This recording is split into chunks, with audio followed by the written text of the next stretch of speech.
And welcome everyone to the Man Cave. I am Paul Knapp, and I will be your host for this evening's show. This is episode number 39, and it is sponsored by Coca-Cola. Coke, remember, it's the real thing, Coca-Cola. You know, one of these days I'm actually going to get a real sponsor. We should sing the song.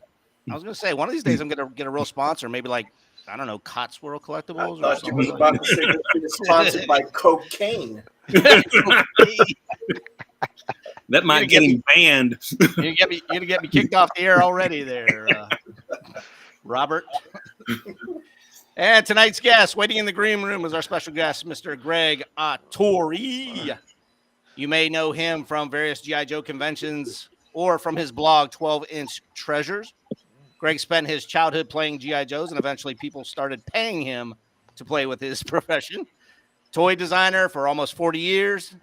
5 of those years, he was designing classic collection G.I. Joes at Hasbro, so we're looking forward to bringing him on. As always, I like to highlight at least one other YouTuber that I've talked about or I watch, and this week I am highlighting Mr. Brick Mantooth. Now, that is a.k.a. our guest for next week, Brian Hyler. So hopefully you guys will know and check in with him next week. Love his channel. Yep. I'd like to thank all my subscribers, and 3 of my newest subscribers are Moss 1952, John King, and Kevin Fletcher. Next week, like I said, our special guest is Brian Hyler. Brian is a freelance pop culture writer who has worked for famous Monsters, Toy Shop, and SFX magazine. His books include Knockoffs, Totally Unauthorized Action Figures, and Rack Toys, Cheap Crazed Playthings. He currently heads up Toy Ventures, a quarterly magazine of vintage toys. So if you are into that next week, and we'd like to call him Mr. Mego because he knows everything about Mego. So with that said, I'm going to get into our introductions for tonight. We do have a full panel of guests. We got a lot of people chatting in, so I will get to those chats in a minute. You know what? You haven't been on as a panel guest. I'm going to bring this gentleman up first. How you doing tonight? Doing good, man. Thanks for inviting me. Well, I got your intro. Hang tight. This man can think of so many cooler things to do on a Monday night, but he'd rather spend it with us. This is Mr. Greg Brown. Yay! Woo! Thanks for joining us tonight. Thanks, man. Right on. Moving up. And we got this gentleman right here. He drinks like a fish. He smokes like a chimney, but we love the way he dresses. This is Mike. Oh, it's me. Greetings. Glad to be here, folks. Got a new one for you, Mr. Egner. Oh, boy. Plain and simple. He's the best there is. He wakes up every morning and pisses excellence. This is Mr. Jim Egner. Oh, man. I hope none of your students watch our channel. I'll make sure they don't. And last but not least, this guy here, he says his full-time job would be great if it wasn't for all the fucking customers. This is Robert Castro. Oh, shit. We have a full crowd tonight. Man. We all are.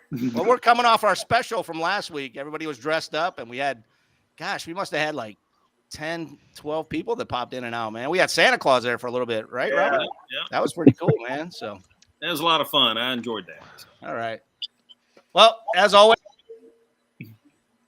There. I'm going to ask what's new in your zoo. So, Mr. Greg Brown, panel, what is new in your zoo since we talked to you last? David Howard was just up here, and we did the photography for the last 4 pages of the new Christmas catalog, and we should be we were hoping to get the Christmas catalog out the very beginning of this month, but it looks like it's going to be coming out the middle to the late part of this month. And 32 pages full color. The 4 pages we photographed was nothing but vintage G.I. Joes and Action Man stuff. So, Yes. Very Yeah. cool. And we also went ahead and worked on, we talked about it a little bit the last time you guys had me on. We were working on some of the items to celebrate the 60th anniversary of G.I. Joe. And later this week, I need to speak to Mr. Egner because Mr. Egner is going to be a cog in the wheel of getting some of this done. God willing, he takes on the challenge. So he's up for it. He's up for a challenge. So we got a lot of people chatting away here. Sorry. But that's about it. Nothing much. That's about it. What about those videos you're pumping out every Friday, man? All those teasers, man. I like the videos. Oh my God, the teasers. We shot that. If you can't tell, we shot that in one day. Ace was ready to change T-shirts for every shot, and I was like, "Man, it's okay," you know. And so I think Paul, was it you who was asking about why Ace didn't have his ball cap on? Yeah, that was me. That was you. Yeah, the only reason he didn't wear a ball cap because he came in with a ball cap. I didn't have a ball cap for the video. Yeah. And I mean, there's nothing here. And so he took his ball cap off, and so we just shot all 7 segments back to back. And so my daughter, God love her, she's 26 years old. She's been editing every one of them every week. And then while David was here, we shot 2 more videos with David, and after Ace's video series is done, we're going to be doing a series on the vintage Royal Canadian Mountie, and the different variations thereof that was released by Hasbro, and then we're going to be talking about Soldiers of the World in the United States and the differences between those and in particular the Action Man one. So we've got a lot of videos in the burner. So we should have a video coming out every Friday. We kind of took a hiatus and people thought we died or something, but we were just busy. We were just busy with summer shows and everything. So now we're in full production mode. So yeah, we appreciate it. I've seen Paul, I've seen your responses, and I've seen a lot of everybody else's responses, and it's been really great. It's been really fun. And like I've said in the videos, we always tell people, if you have any ideas, please post responses, put a comment at the bottom of the video of any suggestions of any future videos you like. And we've had a few people commenting about things that they'd like to see us do. And because, I mean, we want to come up with as much content as we can, but I mean, obviously there's, sometimes your brain kind of goes dry. So if you guys have any ideas, I mean, most of you guys have either have my email or you have my phone number, whatever. You can text it to me or message it to me, and then we'll put it on the to-do list because it's a show for, it's a show by collectors for collectors. Just like, this live chat is by collectors for collectors, Yep. So, very cool. Thanks for reminding me. And moving up. Oh, my It's turn. new in your zoo, brother. We missed you last Okay. week. You're a little down on the weather, huh? Yeah, I'm feeling better now, though. Sinus infection appears to be gone. My nose is still plugged up, though. You can probably tell that. I picked up something kind of neat, but I forgot to bring it over here, so give me a sec. There's one chance to be on camera, and he leaves us. Yeah. There we go. Hey. Hey. Is that I have, Mark's? Yeah, this is a Mark's wow. horsey. Mark's One of the, it needs some fixing, but it's one of the ones with the full jointing and stuff. Yeah. Somebody glued this leg on, but I'll fix that sooner or later. I think I'm going to use this guy. I'm working on a post-apocalyptic figure, and I think that the horse would go pretty good with that. Yeah. Oh, Yep. that's cool. Oh, that would be perfect. Yep. If the world is destroyed, there's going to be no more gas. Don't take but 3 months for the stuff to go over. True. That's true. Yep. And I'm also working on this stuff here, the things that Jim showed you there. This is my looks like a top Jim secret. Egner print there. Yeah, that's the Recon cab. Said my MSV project is coming along here, and it'll be much further along once Jim gets the pieces. Yeah. That's okay. Yeah. Gives me time to design some of the other things He's that need been to go with making it. my stuff. That's why. Oh, okay. You're the guy who's been slowing it down. Okay. Yeah. I'll remember that shit. Okay. And I'll aside make from it. that, just the usual flocking and fixing for other guys. I've had a lot of business lately, so everything's going pretty good, and I'm having a lot of fun with it. Very good. Very good. Mr. Jim Egner, I don't know if you saw that the chat over there that I missed it. What did it say? Andy from Indy, he said there's pills for that, man. No. Oh, wow. Well, like Mike was talking about, this just came off the printer. This is the Recon mini trailer, and one of the things that I needed to work on was the metal rod here. I finally got that straightened out. I finally have got the print time down to 40 hours, I think, on this thing. Holy smokes! Well, it's a beat down, and I was about halfway done, and the power went out, so I had to start the whole thing over, and a half a spool of filament gone. You know, that's just part of the. It's one of the reasons I'm not doing very many of these right now is because I've got to come up with a faster print method. It's kicking my butt. Let's see. The next thing that's on my list. Well, that's something for Robert, and I can't really talk about it much. There was a sneak preview of it. And then the next thing I've got, wait a minute, that's for Greg. Can't talk about it either. I don't like all these sneakers, man. He's about to reach for it. Oh, no, that's the secret too. No, not Can't for talk about Greg. that either. So, yeah. Hey, Jim, you know I work for the government, okay? So if the government trusts me, you know. Yeah. Yeah. Hey, Jim, this is Greg. You can talk about that stuff if you want to, man. You sure? I don't want Yeah, I don't mind. to steal your thunder here. Okay, here it goes. No. Oh, hey, we got a sneak peek here. All right, Uh-oh, let's see it. Let's see it. Uh-oh. This is going to go hit the internet. Yeah, here it is. Anybody know what that is? Yeah, that's the little Underwater. That's a little, Underwater little- demolition. Yeah. right, yeah. Yeah. This was a special request. Greg wanted to, and this is the mouthpiece for it. Working on the last couple of pieces, and I'll get those sent out to Greg probably this week. Get a prototype out to you, Greg, so you can kind of tell me what you think. Not a problem.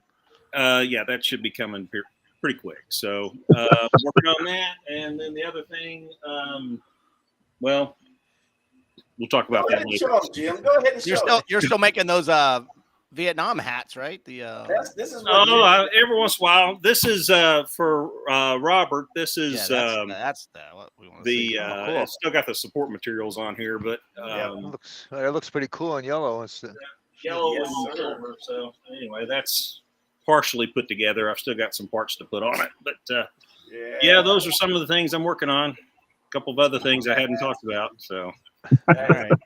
Sworn to secrecy. Yep. I got you. Yep. All right. Yeah. All right. The artist from Vegas. Well, Let's I'm do painting the robots. I've been so busy with that, I hardly had time to finish the latest video. I hope you guys saw it. But Awesome. yeah, this season is our busy season because we're getting ready for a really big convention in Anaheim, California, and I'm trying to paint like half a dozen of these things, and it's taking forever. But other than that, just painting the robots and putting the videos out for the Mystery of the Demon's Eye. So hopefully you guys are watching that. oh yeah, So Yeah. I'm still waiting for Adam. I know Adam's watching right now because he's chatting away. Adam and Jeff has said they've been working on this video for like 6 months now. So Yeah. I wonder if they're stealing like your AI info and all that kind of stuff. And I don't care, man. they're like, oh shit, now we got to do this because Robert's doing that now. You know. Yeah, no, it's great. A lot of people are like scared of AI, but you know, for stuff like this, it's harmless, and you know, as long as I don't get sued by Morgan Freeman or stuff like that, I guess I'm okay. He don't need your money. What money? You know, but yeah, that's all I got right now. I can't wait for the season to end because that's when everything is going to ramp up. Greg, I'm still making your uniform. It's just that I'm swamped with work, so forgive me, man. Dude, you're okay. No worries on my side. I know where you live. So Well, you know, Greg Brown is AI, right? I mean, he's been dead years ago.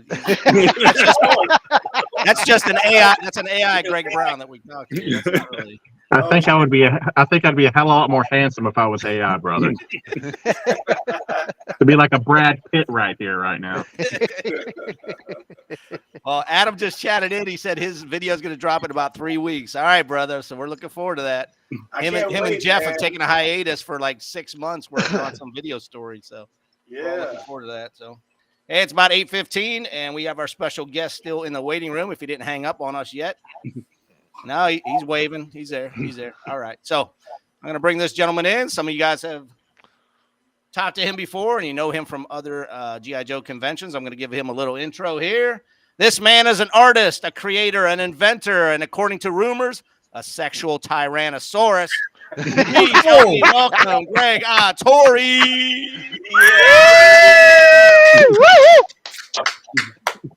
Honor and privilege to have you on my show, sir. How are you?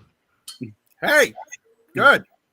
With that, I'm not in a rubber room yet, so I guess that's good. With those T-Rex arms of yours, yeah. Well, before we get started, do you want to give somebody a little background other than what you gave to me? I mean, you went through a whole bunch of stuff when you were on Terry Lee's show. Kind of your background prior to Hasbro. Okay. If you want to talk a little bit about that before we start.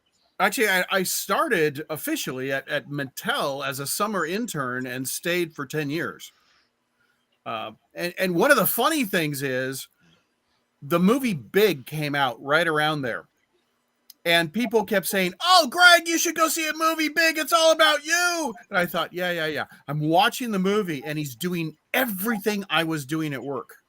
And then I'm like sinking lower and lower in the seat of the chair in the movie theater. And when he comes out in white tails, I owned white tails. Oh, no. And so I'm like, okay, where's the candid camera? It was freaky because those things that he did in the hallway and all of that stuff in the movie, he just didn't bring in a lunch pail, you know. My Bozo lunch pail is up there at the top. I did take that into Mattel while I was working there, just because. And then actually, so I was 10 years there, and then Hasbro bought Kenner in Cincinnati. Mm-hmm. And they approached me and they're like, "Hey, how'd you like to work for Kenner?" And I thought, hey, that's one step closer to working for G.I. Joe because now they're owned by Hasbro. And then ironically, I worked for 4 years at Cincinnati Kenner building. And then I was actually one of the people asked to move to Rhode Island, and for various reasons I turned it down. But then a year later, I got a phone call saying, "Hey, you said you're a G.I. Joe expert. Is that true? Because we need some help over in the G.I. Joe team." And I'm like, "Yes, I'd be happy to help you." So the funny thing is, I was 4 years full-time for Hasbro, and then I sold a certain amount of hours to Hasbro for the next 5 years. And so I was with Hasbro, for 9 years really. And it was very interesting, and a lot happened, during that, the last 5 years of Classic Collection G.I. Joe. And we actually put out more G.I. Joes than the original vintage years. So it was a lot of fun. And it was, with people, several of them like me who wanted to recreate some of the things they did as a kid and make the toys better than what we played with. And so, and there was a lot of interesting stuff in there too, where we created more of the ethos of G.I. Joe that wasn't really in the original, but we all insisted that no, it has to be perfectly heroic if it's G.I. Joe. G.I. Joe wouldn't do that, and some things like that that were very interesting. For instance, on the Medal of Honor winners, we went through lots and lots of those Medal of Honor winners, but we made sure if we were going to do one, they not only acted like a Medal of Honor winner in battle, but when they came back to the States. Because some of them, unfortunately, with the PTSD and everything else, did not. And then not that they weren't wonderful guys, but we were trying to get as encompassing of full heroism and valor as we possibly could. Yeah, I have all those. Audie Murphy, John R. Fox. Those were great. That was a great line, man. Yeah, the Doughboy was supposed to be Sergeant York, but we kept going back between his foundation, and they only met like once a month if the moon was full in the closet or something, and so we could not get approval in time to change it. So it's everything he would have been except the head sculpt. Oh, wow. And then later, actually, with Americans of Valor, I helped put out the figure for that, and we actually did it very correctly, and actually took a World War I uniform, and I made the outfit based on that exactly. Wow. I agree with Playscale here. He said Roy Benavidez was his favorite. Yeah, that was a great one, man. Oh yeah, and just a great guy. Yeah, the stories about what he did, is astounding. Yep. Yeah. Did you all do the Jimmy Stewart one, or was that canceled? It was suggested, but we never did it. There were several more that we looked at that we didn't do, and I would have liked that one, because I was one of the people saying, hey, let's go do that. I'd have brought in the pictures from the Air Force Museum showing that look, he was given that honorary title of general. He flew this many missions and blah blah blah blah blah. But and part of the reason we didn't do that is Bob Hope didn't sell very well. Oh, yeah, really? which was a surprise. I mean, it's a wonderful figure, and it had it had a unique piece of World War II and Vietnam and Korea. Yes. And it was a shame it's tough to find nowadays. Yeah, it was one of those ones where they didn't sell very well, but now the people who have them won't let them go. Yep. Sure. Yep. That's strange. Yeah. Because I see that on everybody's feed, they post about it. So you telling us that it didn't sell, that's quite amazing. What was the very first Joe that you actually from start to finish actually got sold? Start to finish,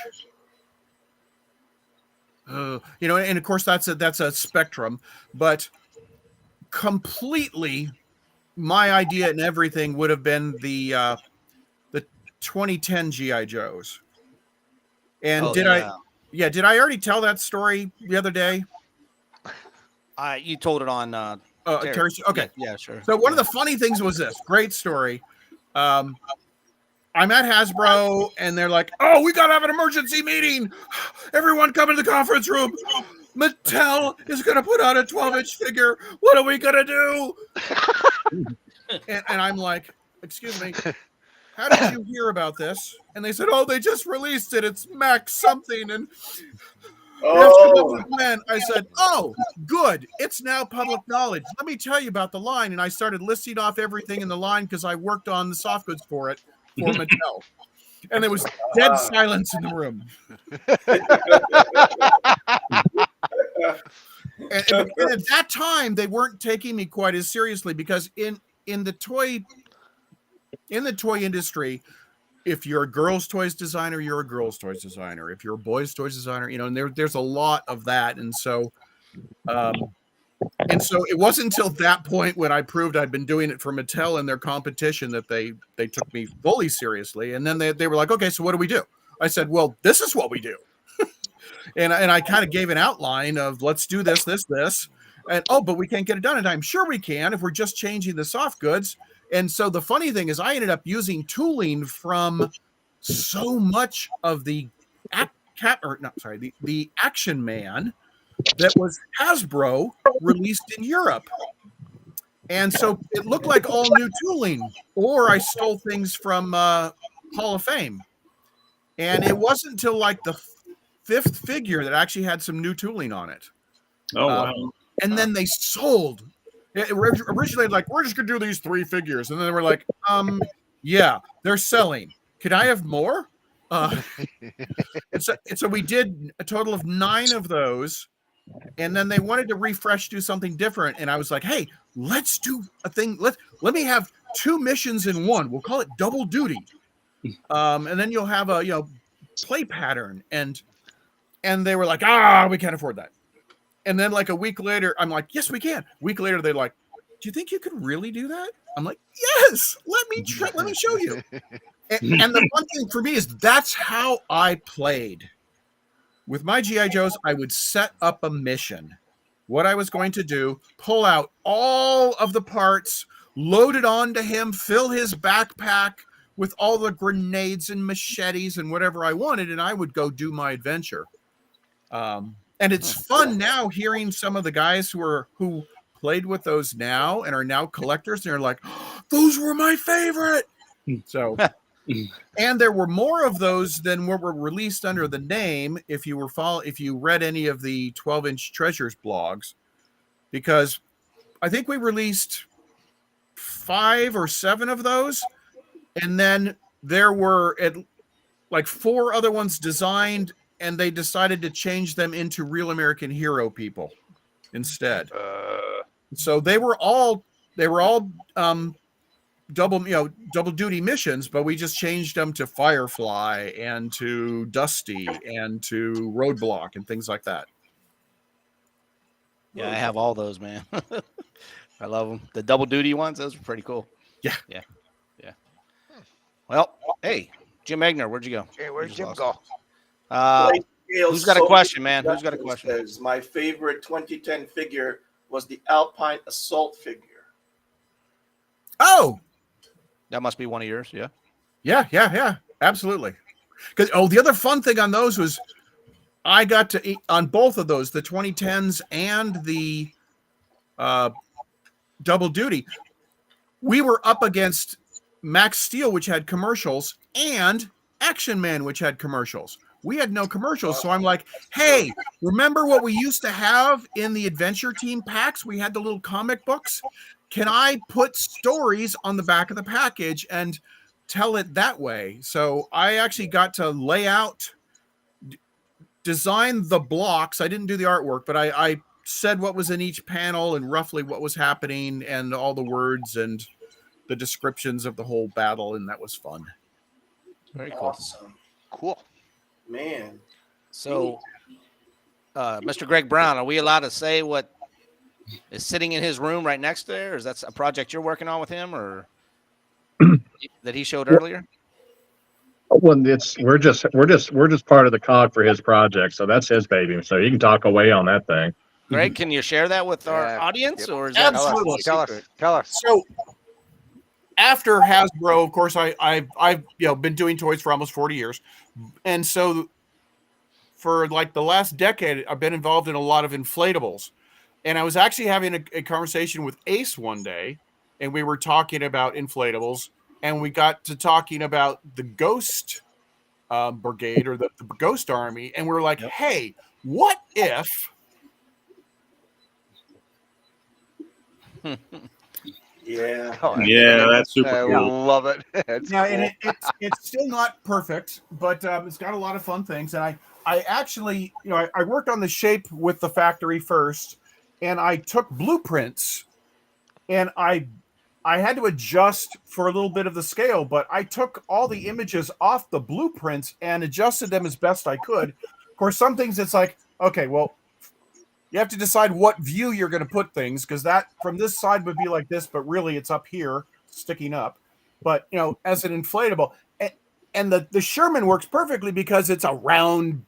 This version, the Type A, was a nice big round shape. And what I also wanted to do, and this is actually going to extend up some more, but I really wanted to make this so, one, it's a representation of what happened in the whole, Ghost Army story where they were faking out Hitler for the invasion of Normandy.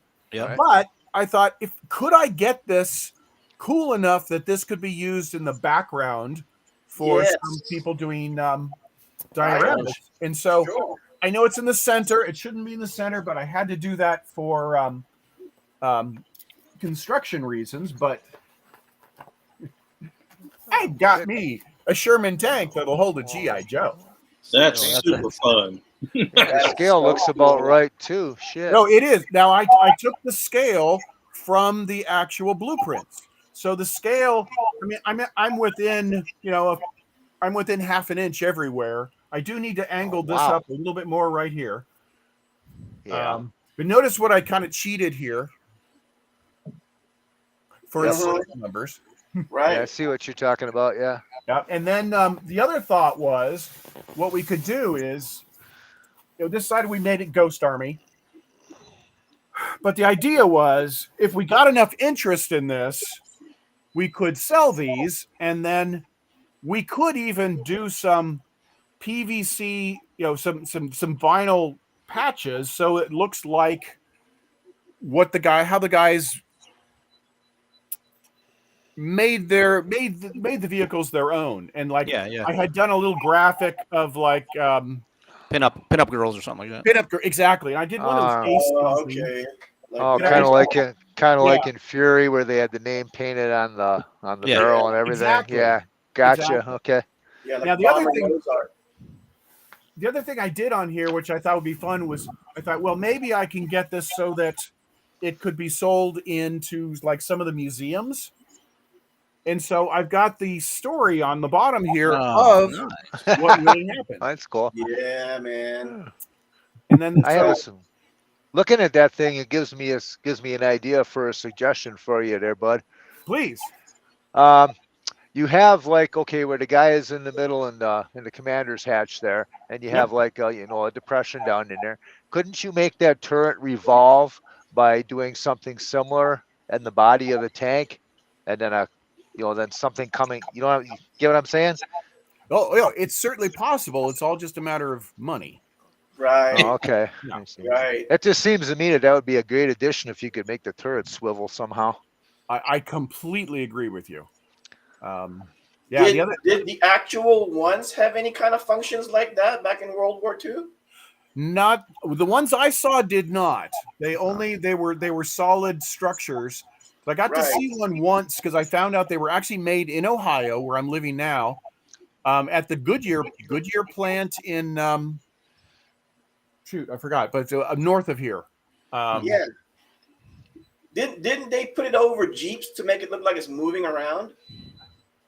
That I've heard that, but I haven't seen actual evidence on that. And they definitely it sounded like they had the deuces, deuce and a half. It sounded like they had those two, and there was definitely airplanes. Yeah, I was gonna say there was more than just a tank. Yeah. And that so would be cool too. I mean, that if would this be cool to make. Wait, say that again. I said that would be cool to make. It's like even like in the old G.I. Joe commercials, you know how that kid had a wooden airplane and the guy was just like straddling the wooden airplane? Oh yeah, okay. They had made an inflatable like airplane like that. At least the pilots would have had something to be displayed with. Yeah. And they could make it large because you can deflate it at the end of the day. Exactly. And that's what if this works, and if we can get enough people to want to do this, it's almost like this is an unofficial GoFundMe. So when we had the Kentuckiana, I presented this at the Kentuckiana show, and we had a price for that to kick in on it. And if we could get enough, we got some people wanting to do this. If we get enough, then we can turn this on, right, and make it happen and make it available. What price point are you thinking about, like when it comes to market? So to market price would end up being 75. Okay. And the price to get in early for an early price on it, I think I had at 60. Even better. So if you wanted to order early, because I had several people order early, but we're kind of on the edge of waiting to see if there's enough interest to do this. I mean, it's really fun. It's also really big, and so sometimes we have to act like adults. Yeah. We do. It's just cool. We're all big kids here. Yeah. I want one. So if anyone has any contacts at like people who buy in the gift shop of like the World War II museum, I could get volume from there too, and then they would help all of us out. If anyone has contacts at places like that, let me know. Yeah. Yep. I'm definitely in for the tank. And because I can see the potential, and then if you get into the airplanes, man, I'm definitely in that one. Yeah. Yes, and I've always airplane definitely if this happens, and I've always wanted a Deuce and a Half. I mean, it just it was the basic vehicle, and we never had that. Hey, we got a question from our chat room, Sean, right here. He wants to know what went on behind the scenes at Hasbro, things that we would find interesting but nobody knew about.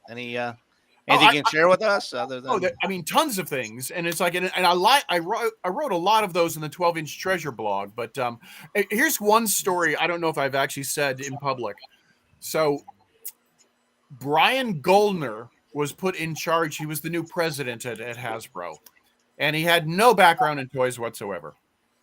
And so I'm presenting him to the G.I. Joe stuff for the first time in Cincinnati, and I showed him. It was the double duty figure that was the space guy. And his comment was, because actually I'd made that guy like a triple duty one, but we ended up pulling anyway. And he's like, "Oh, whoa, what does G.I. Joe have to do with space?"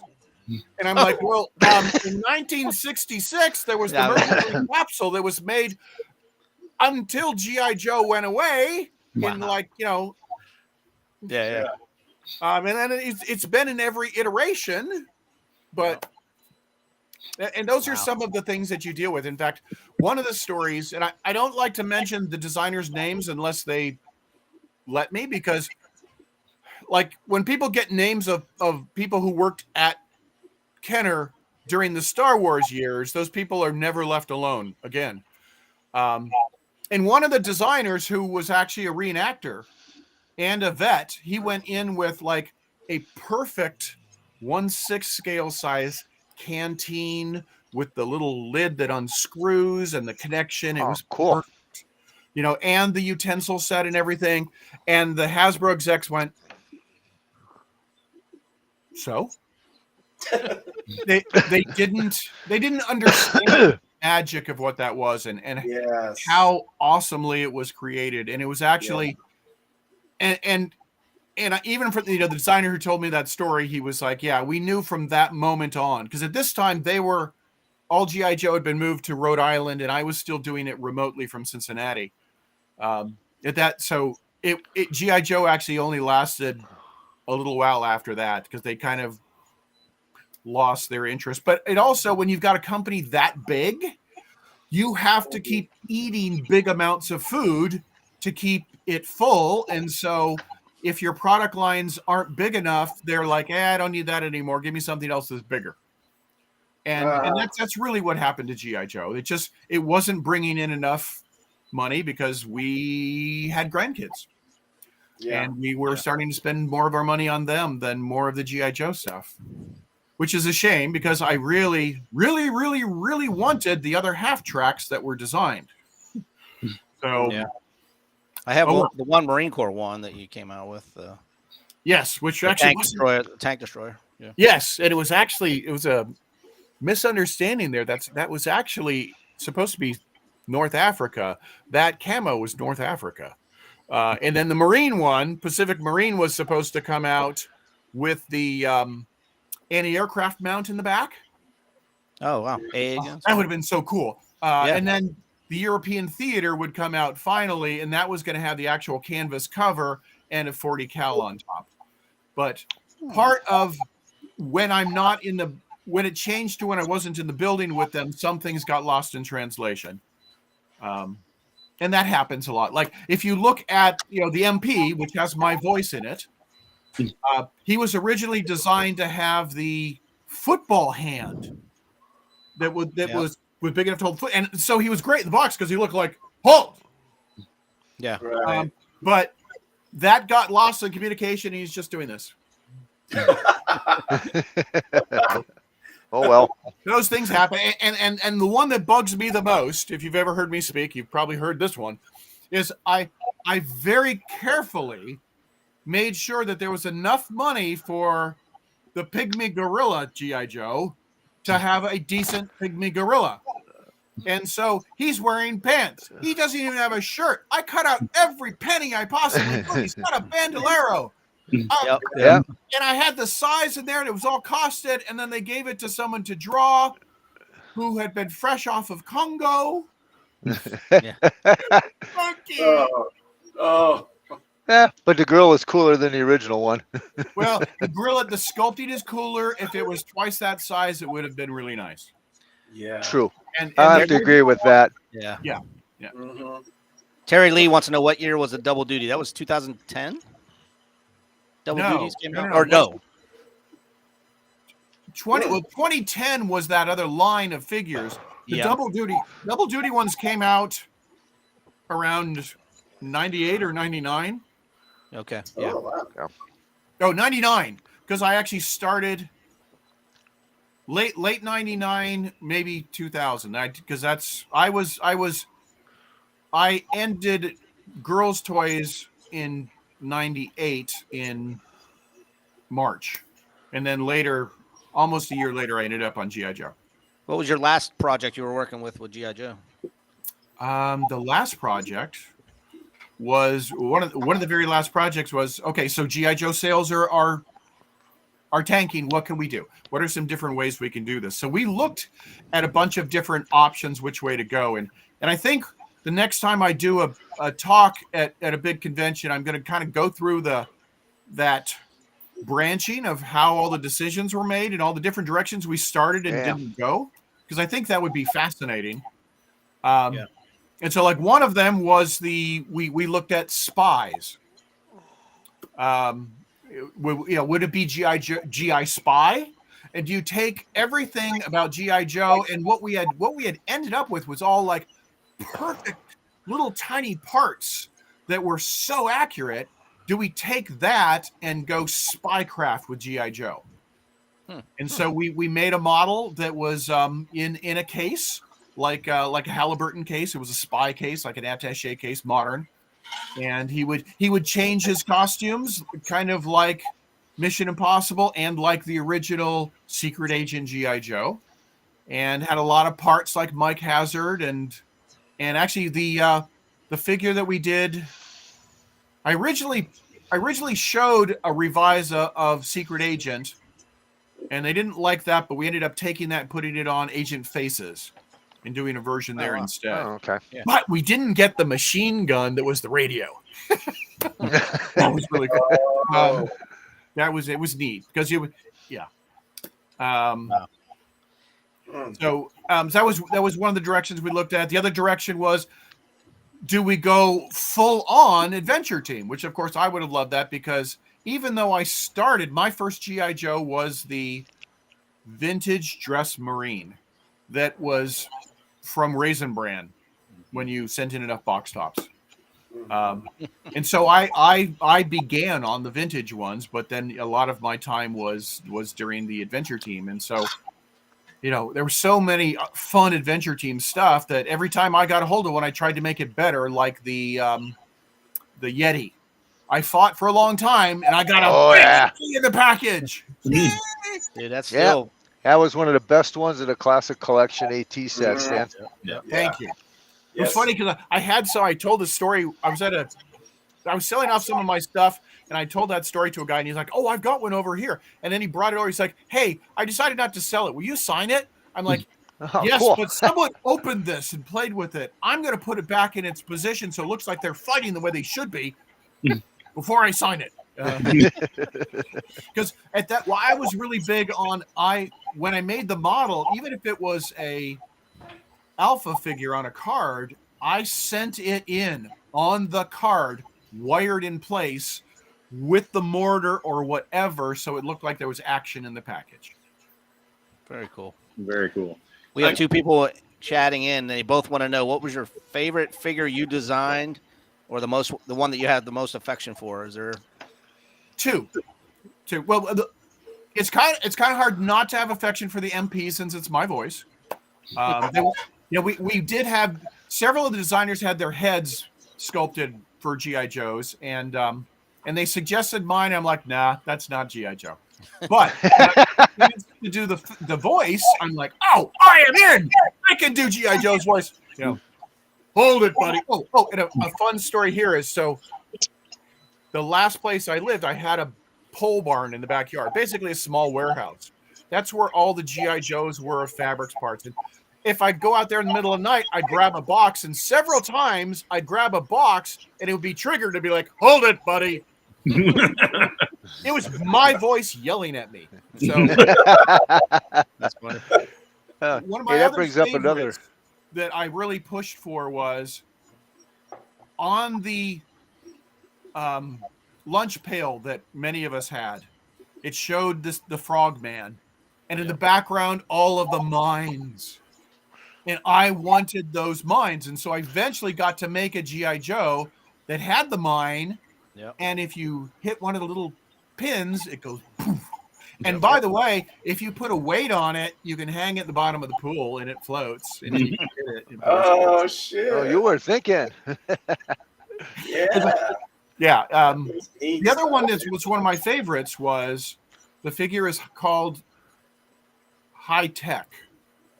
And it was basically like a MacGyver. And he came with like 10 parts. An ice axe, a flashlight, a 2-piece binoculars, blah, blah, blah, blah, blah, blah, blah, and a Luger. Yeah, gotta have a Luger. And you could rearrange those. All the pieces came apart like Mike Hazard. Yep. And you could rearrange it into 22 different implements. And I sent that all in with all the pictures of the different things and what they all were. Here's the sniper rifle. Here's the machine gun. Here's the assault rifle. Marketing didn't notice, didn't care, didn't. No they just one weren't knew. as cool as you are. That's all. And so it wasn't until a G.I. Joe convention. I think the first time it was. I mentioned it back, like the last G.I. Joe convention that Brian did. I showed that, and there were like crickets in the room. I'm like, has anyone figured this out? What these do? It's like, here's the chart, And so I still have fun playing with that one myself. It's just, and then we made some cool pieces in Double Duty that also rearranged, and those were really nice too. I think it was it was in Roadblock that was meant to be Double Duty, but he had a sniper rifle that rearranged into an assault rifle. That was really cool. That was Valor and Venom line, right? One of them was. Yes, some of them. High Tech came out, and I think Valor and Venom. Yeah. Greg Brown, you're awful quiet tonight. Do you want to ask any questions or? No, man, I'm just enjoying the stories, man. I'm just taking it in. I'm turning into a 12-year-old over here. So. Well, I've got a question. Now, I don't know if it was you that said it on Terry's show, but you said something about like Hasbro's not making 12-inch figures anymore because the audience have gotten older now. So there's maybe no market for the 12-inch line. Is that true, you think? Yeah, it's very true. I mean, and they've tried twice to try to relaunch it. I mean, they did the figures for the second G.I. Joe movie, but there was like no soft goods on them. They were just all plastic with almost no joints. And then they did 1 or 2 figures for the Snake Eyes movie, which had like nothing to do with G.I. Joe. But they did put out at least a Snake Eyes figure. And it just kids. I mean, that was our standard size when we grew up, and everything matched that except Mike. So, what do you think would have to happen before Hasbro would realize, okay, so these are the markers we need that is going to make us decide whether it's viable again to make 12-inch figures? Money. Sales. Yeah. Well, you've worked with both Mattel and Hasbro, and Mattel being their flagship, I guess, is still probably Barbie. Yeah. And somehow it's managed to survive ups and downs in marketing trends for the last 60 plus years. what happened to Hasbro? I mean, they basically saw what was going on in the early days of Barbie, going, wow, we need a piece of that action. They came up with G.I. Joe, and then they killed it. And then they brought it back, and I thought it was back for good when the classic collection first started coming out. Yeah, me too. And then just why? I mean, what happened? I mean, did sales just drop off to zero that you couldn't sell them anymore? Is that? Yeah, they just weren't moving through on the shelves anymore at Walmart and Target and those places, and so that's why they basically said, hey, the turn rate. The retailers said the turn rate for this section is not enough. So I want you to replace, or I'm going to replace it with something else next month, type of a thing. What's making the classic collection work? Is it the new size format? Is it the G.I. Joe Real American Hero line? I mean, is it because they don't want to create brand confusion that they can't go back to Adventure Team, you think? Well, part of it was there was almost no one left in the company who understood Adventure Team when we showed it. I mean, when I was showing some of those things, there was only Alan Hassenfeld and Al Verrecchio. They were the only ones left in the company that were even there. And so a lot of that history was just gone. To go back to the Mattel question, the people who ran Barbie specifically during the 70s and 80s were attack dogs. And the moment they heard of anything that might distract from Barbie sales, they jumped on it to beat it. For instance, when Hasbro was going to put out Gem, and she was a little bit bigger than Barbie, they immediately put out Barbie and the Rockers before that could come out. And just I can give examples the whole way across of that. Even when they did they did that every time. Anytime something else was coming up, they did that. Also, for a while they did that with Masters of the Universe. So like even when Brave Star came out, which was a cowboy version, there was space cowboy versions of Masters of the Universe. And at that time, the people running marketing were very aware of that and didn't let anyone encroach in their territory. Hasbro never had that attitude. And it was funny because at Mattel, they were very much about from about 1990 on, Mattel turned really into a marketing company. And the toy company part of it was kind of like, yeah, there's toy designers. And it used to be the toy designers drove everything, but then marketing started driving everything. And so, and if the marketing didn't sell, if the product didn't sell, they fired the marketing people, within a couple of weeks of the sales going down. And I keep joking. Do I say this since it's live and recorded? You drop the F-bomb all the time. Hasbro didn't have the same idea when things failed. They did different things with people. Yeah. Well, it just seemed like, Barbie became relevant to each next generation of little girls growing up, and Hasbro and G.I. Joe kind of did that with the military era transition to Adventure Team. Yes. But then after that, they kind of lost their way with that. And I don't know, as a collector of that time period, I'm very frustrated with all. Okay, let's go back in time for a second. And this is what killed the 12-inch figures.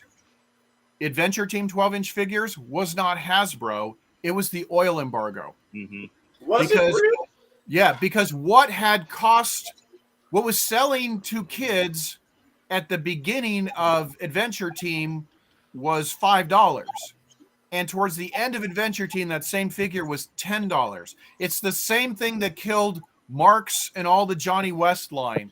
The price of plastic went through the roof, and no one wanted to buy the big things anymore. So that's why Super Joe was the answer, because then he was smaller. They could afford to put more in there. And it was bad timing for all of us 12-inch collectors. But how do you explain Palatoy still continuing the 12-inch line up until like 1983? They didn't have the same type of situation that we had in the US. Also, in Europe, you buy less toys, you don't buy big toys, and you would spend more money to get something you really wanted rather than something more big things. Quality versus quantity. Yes. Yes. And that was much more. Actually, let me jump back to another funny thing, because you said about keeping Barbie relevant. So it's funny because there's been different documentaries on G.I. Joe and stuff like that, and I swear my work is never mentioned in any of them. But on the Barbie movie the other day, all right, how many of you guys watched it? I own it, man. Okay, I didn't do it, man. I didn't do it. go look at the credits. I have And not in the watched credits, it shows one of the screenshots, because they're showing the old figures, Yep. is Stacy, one of Barbie's little sisters. Right. I created Stacy. Oh, really? And I created it because the age of the child playing with Barbie kept dropping. It used to be skipper age. Oh. Girls was playing with it. And so by the time I was put on a Barbie team for 6 weeks to do new stuff, and I'm like, look, the child playing with this isn't represented anymore. So can I have a Barbie sister that's one of Barbie's sisters that is the age of the child? And so the original one was Stacy, and she was wearing her big sister's letter jacket. And it was all pink, and the silhouette of what I made was identical to what was released. One of the Barbie designers was given the task of cleaning it up and making it more Barbie-ish, but that was my concept. That's my one unique thing into Barbie. And so it's funny that got on national, exposure. Not that anyone knows I did it. Also, smaller figure, less plastic, so no problem with price. Yeah. Well, Okay. So that brings me to something else then. You say that the plastic, the price of plastic and oil caused a real problem for G.I. Joe, and it wasn't. If you explain why it wasn't an effect in Europe, how the hell did Mattel keep on going with Barbie if the price of plastic got so high? Why didn't they have the same kind of price, the same kind of materials and price problems that Hasbro did? Good question. Now, and what they did is they attacked it a different way. First of all, Barbie has maybe half the amount of plastic that a G.I. Joe does if you weigh them. Okay. One of the other things that Mattel did is they doubled down in terms of when you make tooling is very, very expensive, and run rates is you use a lot of labor and things like that. So normally any tool you make, and just about every G.I. Joe tool is made 6 parts in one. The Barbie body tools were made in 12s and 24s. And so they had an economy of scale because they kept using the same bodies over and over and over again. Oh, okay. I see what you and they mean. didn't have as much articulation too. Yeah, that's also true. Yeah. Exactly. A lot more parts, and you got to use more plastic to make the parts to make that happen. You had the Barbie Gotcha. with the solid arms that are just like that. So That's right. And also, if you look, there was an interesting formula that Barbie used, and we did use this a little bit in G.I. Joe, but in the Barbie world, if Barbie had an accessory, it was usually 7/8 correct size to Barbie, never full scale. And is that why the also Barbie helped vehicles are so little? Is that why? Well, it has. If you go look at the cars, if you look at the horses, things They're like tiny. that. And so, actually, if you go back and look at the G.I. Joe pom-pom gun, well, we didn't call it that. We called it the 40 millimeter 40 millimeter. Yep. AA gun. Yeah. But it's actually almost entirely 7/8 scale to G.I. Joe, except we had to make a few of the pieces exactly correct, like the foot pedals and the seat and the handles, or else it wouldn't fit. Gotcha. I've got one of those. I hear you. Okay. Yeah, but still came out really, really cool. That's one of my favorite Oh, pieces. yeah. That's a nice piece. Yeah. Definitely. I got to make the very first. I got the blueprints, and I made the very first foam core model that was the correct scale, and just a really rough thrown together one. They're like, I need a model for the meeting. I'm like, okay, I'll give it to you tomorrow morning. Just tubes of plastic and a big box of gray. But anyway, so the first 2 models I actually made, and then the engineer really spent the time and did it right with blueprints and did it as exact as he could. He did a great the detail on that thing is awesome. Yeah. That's one of the GI Joes that has a tattoo too. I think the Navy sailor. It is because I couldn't afford much, so I put that on him. Dude, that was awesome. Oh. Yeah. Oh, hey, that reminds me of something else I was going to ask you. One thing I really like about the Classic Collection, Joes, is the wide variety of head sculpts.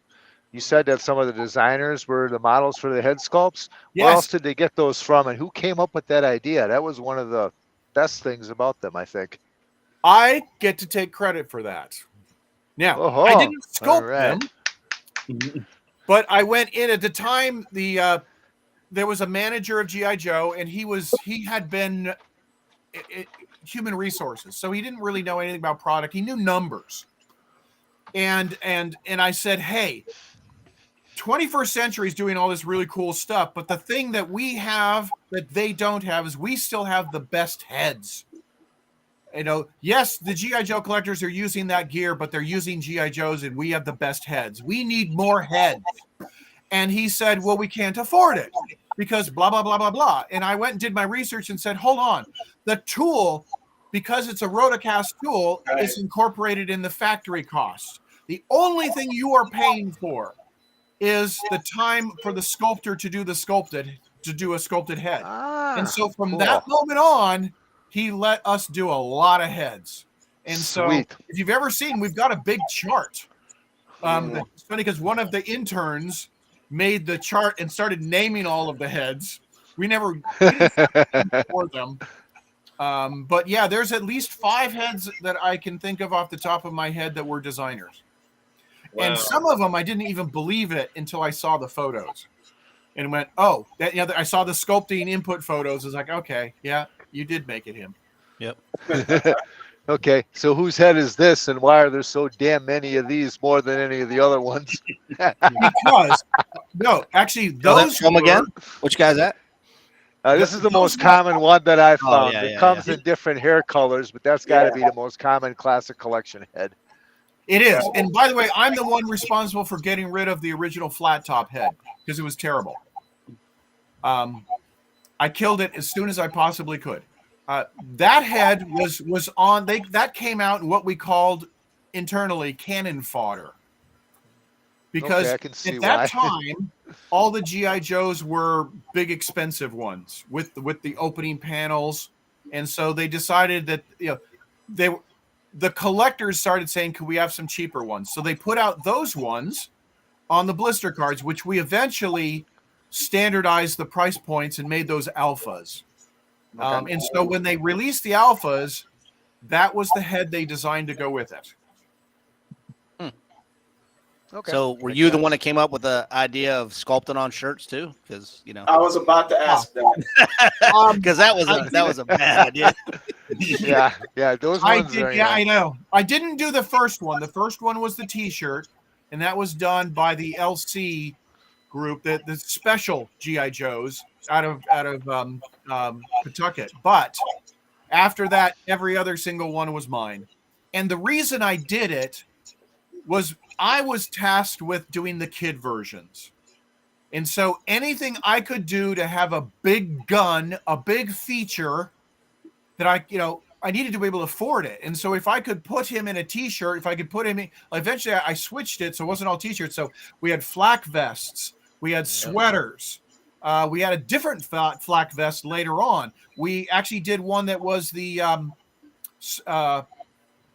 Navy SEAL shirt. You had the Navy SEAL shirt. You had the Army. You had the Army shirt, T-shirts. Yeah. Well, wait. There was the muscle shirt, and then there was the underwater shirt. Like a scuba diver. So yeah, there was a full scuba dive one too. Yeah. And so I did all of those because it was a way that I could then afford a nice big accessory with the GI Joe. And I wanted them all to do things. So if we had a 30 cal GI Joe, 30 cal machine gun that you could finally shoot if you just lifted the handle. So you didn't have a big stupid red trigger on it. It still looked really cool and it could shoot. Yep. We had guns that were like the SWAT team and it would shoot out the canisters of the smoke grenades and things. I made that so it could shoot. All sorts of things. I did that so I could have cooler accessories. Wow. Yeah, So you I did mean, good, too. just Yeah. an addition of a soft T-shirt would increase the price to the point where you can't put in weapons like that. 32 to 25 cents for a shirt at that time. Wow. So if I put him in a T-shirt and gave him, a flak vest or something else over it, I could take that money. Like, actually, the perfect example there is what I did on High Tech. So High Tech had a T-shirt. I found I can't remember if I found or I made it, because but I made him like a plastic flak vest, and then I used all the extra money and pants. I used all the extra money to put in weaponry and filled it with weaponry. Oh, I don't own one of those, Paul. Like the ones with the molded on T-shirts. Could you put a like BDU over that? Oh, yeah. Oh yeah, hell yeah. You Okay. can. So that's on not the too T-shirt bad, then. ones you can. When we started going to the flak vests, which were much more involved, you can't on those. No. But they were also up a notch in coolness. Yep. Okay. Oh. Well, So, we're over an hour, gentlemen, and I know Greg Brown's meds start kicking in, and Jim Egner's in Texas. It's a school night been for kicking him. in all hour. I know. Oh, dude, we can have you on for another hour or two, man. No doubt. Could you imagine we got him and Ace at the same time? We never. Oh man. Oh hell, we might as well just shut up and listen. Ace and I never shut up when we're talking. Man. Yeah. In fact, I thought about showing it. I found the other day in just stuff I had an Elvis G.I. Joe head, and Ace found some research on it, and I'm like, I swear I've got the head for that, and so I found that. So that Ace will have that, so it can go in with the rest of his stuff. One last question from the chats. Where do you get a copy of that head chart? Andy from Indy wants to know. Is that? Oh wow. Is that a behind the scenes kind of thing, or is that something that's readily available for everybody? Not well. You know what? They can't fire me. You say you don't work there anymore, do you? And they can't fire Daryl. Yeah. So I'll talk to Daryl. Let's see what we can do. Yeah, that would be cool to have something like that. Yeah. Man, what a great idea. Yeah. Yeah, let's get that done, man. That would be awesome. Well, I always do a trivia at the end of my shows, but I think I don't know. You guys got any time, or should we do it next week? Let's do it. Let's do it. I don't know if Greg Brown. You I make tours. I don't have a life, so. Okay, I got a little more beer left. Let's do it. So Greg, this is how it works. I have 15 questions. Everybody gets 3. We go around 3 times, and we see who has get them wrong. This is where Jim Egner usually leaves, and Since last week was Halloween, I decided to do a candy quiz for you guys. Man. Okay. Uh-oh. I'm going to start at the top with Robert. Robert, what are the initials M&M stand for? No. And if you know it and he doesn't, that could be bonus points for somebody else. There you go. Mr. M&M guy over there. All right. Greg, you had your hand up first. It's Mars and Mars. Because it's the Mars brothers. Mars and Murray. Murray? Murray. I only got it half right? Yeah, you got it half right. We'll give you half a point. Okay. All right. Jim Egner, what is the man. name that Reese's was originally called? The Reese's Peanut Butter Cup. What was it originally called? I didn't know this one. Shits Anybody? and giggles? I don't know. I'm drawing a blank here. I don't know. I got Anybody? a clue. It was called the Penny Cup. Penny Cup. Penny Cup? Penny, because I think it was worth a penny back when they first made them. Oh, Penny Cup. Hey, I didn't even know there was that old. How old is the Reese's Cup? What are the questions here? Someone says they say on your blog. So I no longer actually have. If you go look up written out 12inchtreasures.com, it'll take you to a link to my Greg Play Creative site, and all the blog pages, all the blogs are there, like 80 of them. Yep. They're all there, so you can find them. Great. Medic Mike, you're up. Yes. What What two colors of M&Ms frequently appear together in commercials? Green and red. Negative. Green and yellow. No. You're up, Greg. Anybody? Which Greg? Not red, because red was out of the pack for a long time because of red dye number 11. Yeah, or Number something. Number two. Yeah. Was it blue and orange? No. It is red and yellow Ah, Damn. in the commercials. Red and yellow. yeah. I don't Here we care go. what color they are. You just eat All right, Mr. Greg Brown. What Yes. is the slogan for Skittles? Taste the rainbow. Taste the rainbow. And Mr. Greg Brown is up 1 point. What candy is also a name used to describe smart kids? I know this one. Smarties. Greg, no, it's not your turn. It's Greg's. Oh. Greg Autore's turn. Oh, Smarty. Yeah. No, not. I still know. Yeah, I know. What? Nerds. Nerds. Nerds is the answer. Yes, sir. Oh, Well, I was going to say dum-dums, but Butterfinger. four-letter word. That was a great guess. Robert, back to you. Second round. What is the name that the British used to refer to candy? They don't call it candy. They call it the same name we call it, but it's something different, I guess. Tarts. I don't know. That was close. No. sweets. Sweets. They call them sweets. Yes, sir. Is it the French who call it bonbons? Bonbons? Yeah. Well, I said British. British call it You sweets. did. Okay, well. So, Jim Egner, you're up. What candy shares the same name as a galaxy?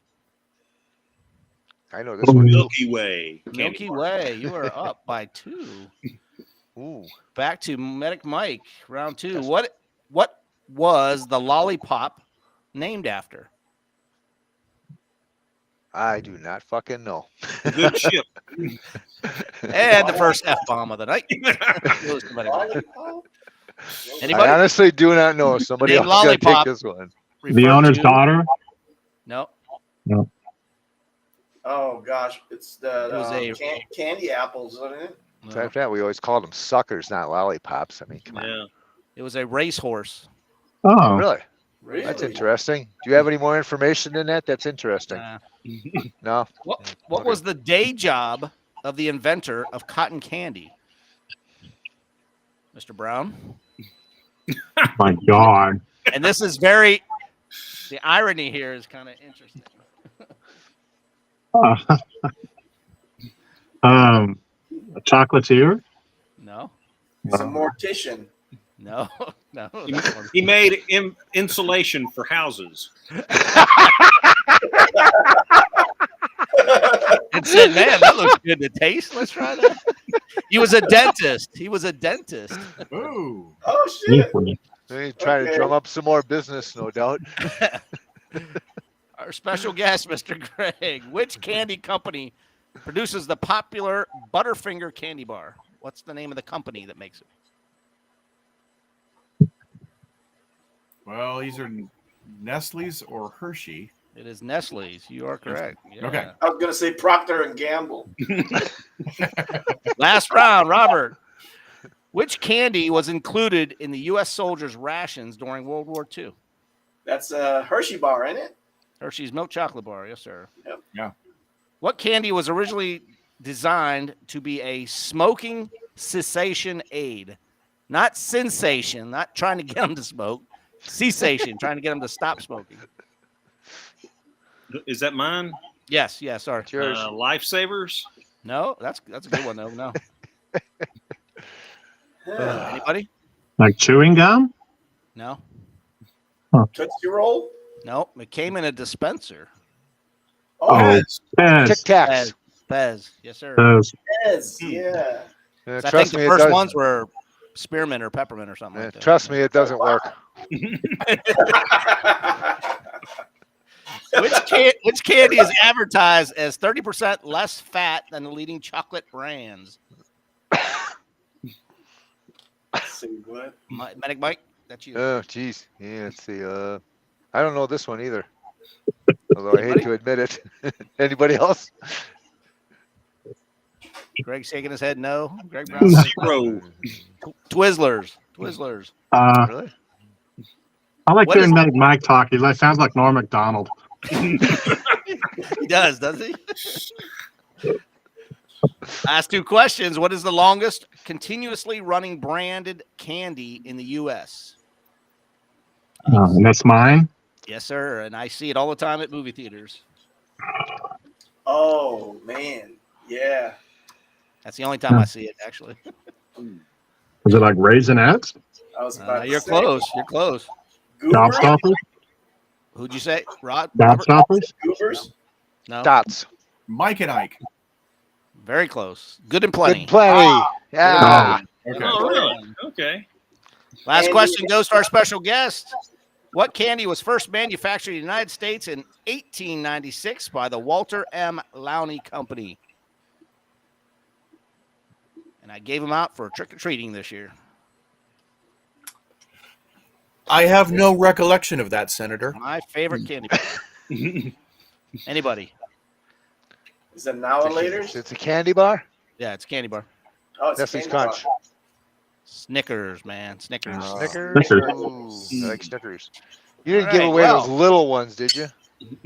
Yeah, well, but they took 10 of them, so. I'm going to bring you up big here for our special guest, Greg Autore. And this is your chance to say whatever you want to say. If there's a website, if there's a YouTube channel, if there's anything you want to promote, here's your 5 minutes of fame, sir. If you're looking for some of the stories I said on my blog, 12-inch treasures written out. The word 12-inch, all run together, treasures.com. And it'll take you to Greg Play Creative, and it'll connect you there. But keep your eye out. We will be doing some posts on this. Yeah. Oh, yeah. I want that. Yes. Talking about trying to get people, opening it up for people to want to for an early buy-in, and see if we can get enough interest to make this happen.